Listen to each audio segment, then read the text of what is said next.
Satgas dari Baktikominfo ini dibentuk sebenarnya bukan hanya untuk menyelesaikan yang sedang banyak perkara tadi. Jadi yang pertama, kita di Kominfo ingin memastikan bahwa pembangunan di sektor Kominfo itu kan ada 3 arahnya ya. Satu, Kominfo diminta untuk mempersiapkan infrastruktur digital dalam rangka digital ekonomi. Yang kedua, literasi digital itu adalah tentang orang.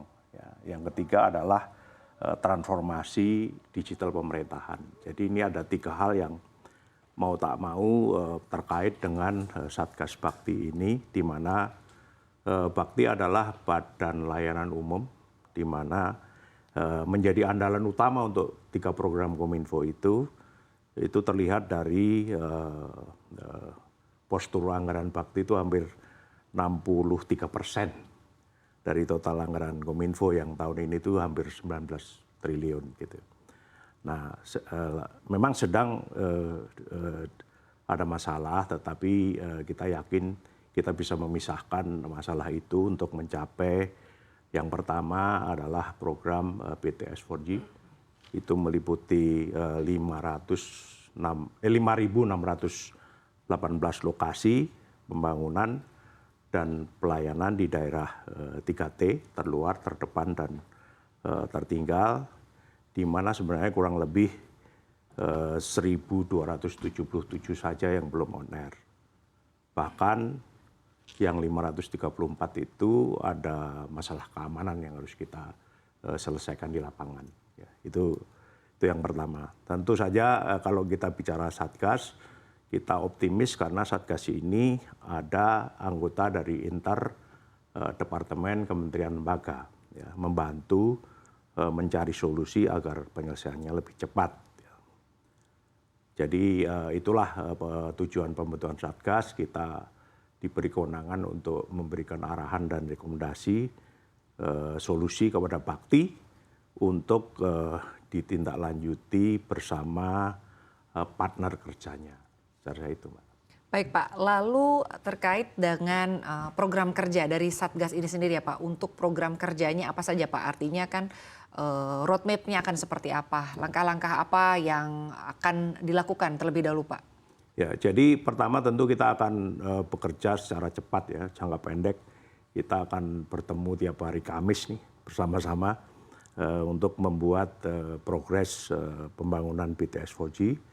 Juga pemanfaatan satelit Satria 1 yang sudah meluncur dan diharapkan awal tahun depan ini sudah bisa melayani kurang lebih capacity-nya untuk 50.000 titik, tetapi juga ada yang tambahan adalah kita memerlukan integrasi dari Palaparing yang akan mendukung keseluruhan pelayanan Bakti di wilayah 3T. Tantangan apa Pak yang kemungkinan akan dihadapi oleh Satgas Bakti? Apalagi kalau kita lihat ya Pak, saat ini kan sedang ada beberapa permasalahan yang sedang berupaya untuk diselesaikan ya. Nah, Anda sendiri melihatnya akan ada tantangan apa yang akan dihadapi oleh Satgas dari Baktikominfo ini? Ya, sebelum Satgas ini terbentuk sebenarnya Kominfo dari Bakti juga dan kami itu sudah berkoordinasi secara intensif dengan Kejaksaan Agung maupun dari BPKP dan dari Departemen Keuangan, bahkan dari LKPP, tim pengadaan barang dan jasa pemerintah.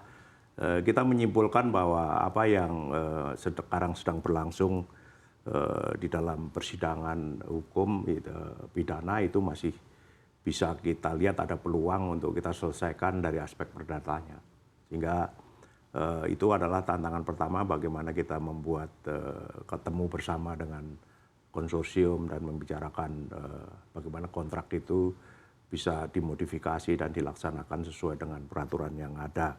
Itu yang pertama. Tentu dalam posisi itu kita terus dibantu oleh tadi rekan-rekan juga yang menjadi anggota Satgas dari BPKP, dari Departemen Keuangan, LKPP, dan juga dari Kejaksaan Agung untuk mencari solusi yang tepat ya, yang bisa mempercepat terutama yang BTS 4G ini. Baik, kalau itu kan berbicara mengenai hukumnya begitu ya Pak. Kalau dari sisi keuangan sendiri akan seperti apa Pak dari Satgas Bakti Kominfo ini? Ya, kalau kami melihat memang ada kendala-kendala dalam sistem penganggaran ya.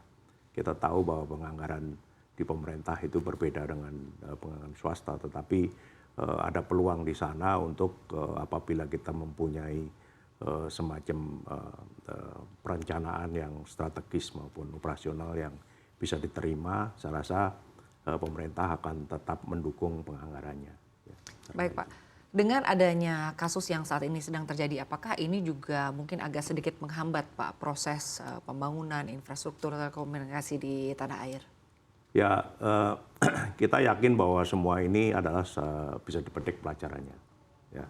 Jadi pelajarannya banyak sekali, hambatan itu ada dan kita yakin kita bisa menemukan suatu solusi di mana 1 tahun ke depan ini kita bisa duduk bersama-sama, ayolah ini kan untuk kemaslahatan rakyat banyak, untuk terutama inclusivity internet di daerah yang kurang lebih tinggal 5% saja yang belum terjangkau, dan ini bisa memberikan suatu tingkat kenyamanan bagi rakyat untuk bertransaksi. Saya yakin dengan semangat itu kita bisa bersama-sama menyelesaikan.